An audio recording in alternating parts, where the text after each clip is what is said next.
मैं गुरु था और जब समय ने मांगा मैं योद्धा भी बना। ये शब्द हैं सिखों के 10वें गुरु गुरु गोबिंद सिंह जी के। और ये सिर्फ इतिहास का एक पन्ना नहीं है, ये धर्म, त्याग और साहस की एक ऐसी महागाथा है जो आज भी गूंजती है। बस इसी एक लाइन में एक पूरी जिंदगी का सार छिपा है। एक तरफ एक आध्यात्मिक गुरु, दूसरी तरफ एक महान योद्धा। ये दोनों पहचानें एक इंसान में कैसे आईं? चलिए इसी सफर को समझते हैं। तो शुरुआत करते हैं गुरु गोबिंद सिंह जी से, सिखों के 10वें गुरु और खालसा पंथ के सृजनहार। ये कहानी उस ज्वाला की है जिसने जुल्म के खिलाफ खड़े होकर उस वक्त की सबसे बड़ी सल्तनत की बुनियाद तक हिलाकर रख दी थी। तो चलिए समय में थोड़ा पीछे चलते हैं। साल था 1666, तारीख 22 दिसंबर, जगह पटना साहिब, गंगा नदी के किनारे। यहाँ 9वें गुरु गुरु तेग बहादुर जी और माता गुजरी जी के घर एक बालक ने जन्म लिया। नाम रखा गया गोविंद राय। और ये किसी भी मायने में कोई आम शुरुआत नहीं थी। तो गोविंद राय की परवरिश, उनकी तालीम दो मजबूत स्तंभों पर टिकी थी। एक था शब्द यानी ज्ञान और दूसरा था शस्त्र यानी शौर्य। ऐसा लगता था जैसे किस्मत ने पहले ही तय कर लिया था कि ये बालक ज्ञान और वीरता दोनों का प्रतीक बनेगा। और उनकी शिक्षा का संतुलन देखिए, कमाल का था। एक तरफ वो संस्कृत, फारसी और पंजाबी में महारत हासिल कर रहे थे, वेद, पुराण, यहाँ तक कि इस्लामी ग्रंथों का भी गहरा अध्ययन कर रहे थे। और ठीक उसी वक्त दूसरी तरफ वो धनुष, तलवार और भाले चलाने में भी निपुण हो रहे थे। साफ था ये तैयारी किसी बहुत बड़े मकसद के लिए हो रही थी। और बचपन से ही उनके जहन में एक बात बिठा दी गई थी, एक दर्शन, कि धर्म की रक्षा के लिए, न्याय के लिए अगर हथियार उठाना पड़े तो वो पाप नहीं है, बल्कि वो सबसे बड़ा कर्तव्य है। और यही सोच आने वाले भयानक संघर्ष की नींव बन रही थी। अब कहानी एक ऐसे मोड़ पर आती है, एक ऐसा हादसा होता है जो गोविंद राय के बचपन को हमेशा हमेशा के लिए खत्म कर देता है और उनके लिए एक नई किस्मत लिख देता है। ये घड़ी थी उनके पिता के बलिदान की। साल था 1675, जगह दिल्ली का चांदनी चौक। उस वक्त के मुगल बादशाह औरंगजेब के हुक्म पर 9वें गुरु गुरु तेग बहादुर जी को बंदी बना लिया गया। और उनका जुर्म बस इतना था कि उन्होंने कश्मीरी पंडितों की धार्मिक आज़ादी के लिए आवाज़ उठाई थी। जब उन पर इस्लाम कबूल करने का दबाव डाला गया तो उन्होंने जो जवाब दिया वो इतिहास में हमेशा के लिए अमर हो गया। उन्होंने कहा, शीश दिया पर शीश नहीं झुकाया, यानी सिर दे दिया पर अपनी आन, अपना स्वाभिमान नहीं झुकाया। और इसके बाद भरे चौक में सबके सामने उनका सिर कलम कर दिया गया। और जब पिता की शहादत की ये खबर गोविंद राय तक पहुंची तो उनकी उम्र क्या थी? सिर्फ 9 साल। सोच सकते हैं, बस उसी एक पल में उनका बचपन उनसे छीन लिया गया। पिता के इस महान बलिदान के बाद पूरी सिख संगत ने उसी 9 साल के बालक गोविंद राय को अपना 10वां गुरु मान लिया। और इसी के साथ उन 9 साल के कंधों पर पूरे पंथ को रास्ता दिखाने की और धर्म की रक्षा की एक बहुत बहुत भारी जिम्मेदारी आ गई। और तभी से वो कहलाए गुरु गोबिंद सिंह। तो यहाँ से एक नए दौर की शुरुआत होती है। गुरु गोबिंद सिंह जी ने समझ लिया था कि बढ़ते हुए जुल्म का सामना करने के लिए अब एक शक्ति केंद्र बनाना होगा, एक नया दर्शन, एक नई सोच पैदा करनी होगी। और इसके लिए उन्होंने चुना आनंदपुर साहिब को। आनंदपुर साहिब अब सिर्फ एक शहर नहीं रहा, बल्कि वो एक क्रांति की भट्ठी बन गया था। यहाँ सुबह कीर्तन की आवाज़ें गूंजती थीं तो दिन में शस्त्रों के अभ्यास की टंकार सुनाई देती थी। ये एक ऐसे लोगों का समुदाय बन रहा था जो अपने गुरु के एक इशारे पर जान देने के लिए तैयार थे। देखिए, गुरु गोबिंद सिंह जी ये बात अच्छी तरह समझ चुके थे कि बढ़ता हुआ अन्याय, जबरदस्ती लोगों का धर्म बदलना, इन सब का सामना सिर्फ शांति और भक्ति से नहीं हो सकता। नहीं, अब जरूरत थी ऐसे सिखों की जो अंदर से संत हों और बाहर से सैनिक। और बस यहीं से खालसा का विचार पैदा हुआ। तसव्वुर कीजिए, आनंदपुर साहिब में हजारों लोगों की भीड़ जमा है और उस भीड़ के सामने गुरु गोबिंद सिंह जी हाथ में एक चमकती हुई नंगी तलवार लेकर खड़े हैं। और वो एक ऐसी मांग करते हैं जिसे सुनकर सब सन्नाटे में आ जाते हैं। वो पूछते हैं, कौन है जो धर्म के लिए अपना सिर देने को तैयार है? पूरी भीड़ में एकदम सन्नाटा छा जाता है और उस गहरे सन्नाटे को चीरता हुआ एक शख्स आगे बढ़ता है। फिर दूसरा, फिर तीसरा, एक एक करके 5 लोग आगे आते हैं।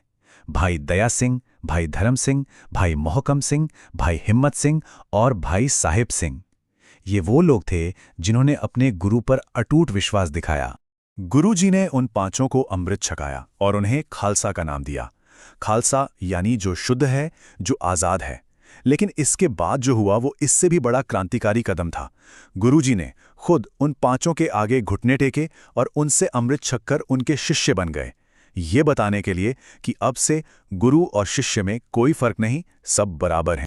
खालसा को एक अलग, एक विशिष्ट पहचान देने के लिए 5 ककार दिए गए। ये थे केश, कंघा, कड़ा, कचेरा और कृपाण। ये 5 चीजें सिर्फ पहनावे का हिस्सा नहीं थीं, ये एक अनुशासित, एक एकजुट समुदाय की बुनियाद थीं। तो ये समझना बहुत जरूरी है कि खालसा की स्थापना सिर्फ एक धार्मिक घटना नहीं थी। बिल्कुल नहीं। इसका असर उस वक्त के पॉलिटिकल लैंडस्केप पर फौरन और बहुत जोरदार पड़ा। एक नई ताकत, एक नई शक्ति अब मैदान में उतर चुकी थी। और इस नई शक्ति के आने से जो पहले से स्थापित ताकतें थीं, उनमें खलबली मच गई। चाहे वो मुगल शासक हों या पहाड़ी राजा, दोनों ही इस नए संत सिपाही वर्ग से खौफ खाने लगे। क्यों? क्योंकि ये एक ऐसी कौम थी जिसे मौत का डर नहीं था, जो अपने विश्वास के लिए हंसकर जान दे सकती थी। तो साफ लफ्जों में कहें तो खालसा की स्थापना एक क्रांतिकारी सेना का जन्म था, और यहीं से शुरुआत हुई एक खुले संघर्ष की, एक ऐसी जंग की जो आगे कई सालों तक चलने वाली थी। लेकिन ये कहानी अभी खत्म नहीं हुई है, ये तो बस शुरुआत है। इसके आगे भयानक युद्ध हैं, चारों साहिबजादों का वो अमर बलिदान है जिसे याद करके आज भी आंखें नम हो जाती हैं। और तो हुआ ये कि 2 अलग-अलग ताकतें एक कॉमन डर की वजह से एक साथ आ गईं। एक तरफ थे मुगल सूबेदार, जिन्हें खालसा की बढ़ती ताकत अपनी सत्ता के लिए सीधी चुनौती लग रही थी, और दूसरी तरफ थे स्थानीय पहाड़ी राजा, जिन्हें डर था कि गुरु का असर उनकी अपनी प्रजा पर हावी हो जाएगा। वो सब एक बात पर राजी थे कि जब तक धर्म और न्याय की ये आवाज जिंदा है, उनका अन्याय का साम्राज्य नहीं चल सकता। और इसी डर का नतीजा ये हुआ कि आनंदपुर साहिब को महीनों तक घेर लिया गया। ये एक ऐसी घेराबंदी थी जिसका मकसद सिर्फ जीतना नहीं था, बल्कि अंदर फंसे सिखों के हौसले और उनके इरादों को तोड़ना था। किले के अंदर खाना पानी खत्म होने लगा, लेकिन सिखों का यकीन वो नहीं टूटा। तो जब जोर जबरदस्ती काम नहीं आई, तो छल का सहारा लिया गया। मुगल सेना ने कुरान की पाक कसम खाई कि अगर गुरु और उनके सिख किला छोड़ दें तो उन्हें कोई भी नुकसान नहीं पहुंचाया जाएगा। गुरु जानते थे कि एक धोखा है, पर अपने भूखे प्यासे सिखों और परिवार की तकलीफ देखकर उन्होंने किला छोड़ने का वो भारी फैसला ले लिया। और फिर हुआ वही जिसका डर था। एक अंधेरी तूफानी रात में जब गुरु का परिवार उफनती सरसा नदी को पार कर रहा था, मुगल सेना ने पीछे से हमला कर दिया। उस भयानक भगदड़ और अंधेरे में गुरु का पूरा परिवार बिछड़ गया। ये सिर्फ एक हमला नहीं था, ये भरोसे का कत्ल था, ये विश्वासघात की इंतहा थी। सरसा नदी की उस तबाही के बाद गुरु गोबिंद सिंह जी अपने 2 बड़े बेटों और बस मुट्ठी भर सिखों के साथ चमकौर की एक कच्ची सी गढ़ी में पहुंचे। यहीं पर इतिहास की वो लड़ाई लड़ी जानी थी जो किसी भी हिसाब से बराबरी की नहीं थी। जरा इन आंकड़ों को देखिए। एक तरफ सिर्फ 40 सिख, जिनके पास ना तो ढंग के हथियार थे और ना ही खाने पीने का कोई सामान, और दूसरी तरफ हजारों की तादाद में शाही मुगल फौज। ये लड़ाई जीतने या हारने के लिए नहीं थी, ये तो इतिहास को ये बताने के लिए थी कि हक के लिए खड़े होने का मतलब क्या होता है। ये उम्र थी गुरु के सबसे बड़े बेटे साहिबजादा अजीत सिंह की, जब उन्होंने अपने पिता से जंग के मैदान में जाने की इजाजत मांगी। सिर्फ 18 साल। साहिबजादा अजीत सिंह बस 5 सिखों को साथ लेकर उस विशाल सेना पर ऐसे टूट पड़े जैसे कोई शेर अपने शिकार पर झपटता है। उन्होंने अनगिनत दुश्मनों को मौत के घाट उतारा और आखिर में लड़ते लड़ते वीर गति को प्राप्त हुए। अपने बेटे को शहीद होते हुए देखकर गुरु गोबिंद सिंह जी ने दर्द नहीं बल्कि एक गर्व और समर्पण के साथ आसमान की तरफ देखा और कहा, हे वाहेगुरु, तेरी अमानत तुझे सौंप दी। ये एक पिता का नहीं बल्कि एक गुरु का सबसे बड़ा बलिदान था। अब बारी थी दूसरे बेटे की, साहिबजादा जुझार सिंह। उम्र बस 14 साल। उन्होंने अपने बड़े भाई को बहादुरी से लड़ते देखा और पिता से रणभूमि में जाने की इजाजत मांगी। जब गुरु ने उन्हें उनकी कम उम्र की याद दिलाई तो साहिबजादे का जो जवाब था वो इतिहास में हमेशा के लिए अमर हो गया। उन्होंने कहा, पिताजी, जब कोई खालसा बन जाता है तो उसकी कोई उम्र नहीं होती। और वो भी अपने भाई के रास्ते पर चलते हुए बेमिसाल बहादुरी से लड़े और शहीद हो गए। तो एक तरफ चमकौर की गढ़ी में बड़े साहिबजादों ने शहादत दी, वहीं दूसरी ओर जो परिवार सरसा नदी पर बिछड़ गया था, यानी 2 छोटे साहिबजादे और गुरुजी की मां माता गुजरी जी, उन्हें गिरफ्तार करके सरहिंद ले जाया गया। यहां जुल्म की एक नई दास्तान लिखी जानी थी। वहां सरहिंद के नवाब वजीर खान ने उन मासूम बच्चों के सामने, जिनकी उम्र सिर्फ 7 और 9 साल थी, एक शर्त रखी। या तो वो इस्लाम कबूल कर लें और उन्हें दौलत और आरामदायक जिंदगी मिलेगी, या फिर उन्हें मौत मिलेगी। उन छोटे से बच्चों का जवाब देखिए, उनकी उम्र से कहीं ज्यादा बढ़ा था। उन्होंने बिना डरे कहा, हम अपने दादा गुरु तेग बहादुर जी और अपने पिता गुरु गोबिंद सिंह जी के दिखाए रास्ते पर ही चलेंगे। हम अपना धर्म नहीं छोड़ेंगे। बच्चों के इस अटल जवाब से वजीर खान इतना बौखला गया कि उसने इतिहास का शायद सबसे क्रूर आदेश दे दिया। उसने हुक्म दिया कि दोनों साहिबजादों को एक दीवार में जिंदा चुनवा दिया जाए। ईंट पर ईंट रखी जाती रही, पर वो बच्चे वाहिगुरु का नाम जपते रहे और आखिरकार शहीद हो गए। और उधर ठंडे बुर्ज में कैद माता गुजरी जी तक जब अपने पोतों की शहादत की खबर पहुंची तो उन्होंने भी ध्यान लगाते हुए अपने प्राण त्याग दिए। एक ही परिवार ने धर्म की रक्षा के लिए अपना सब कुछ कुर्बान कर दिया।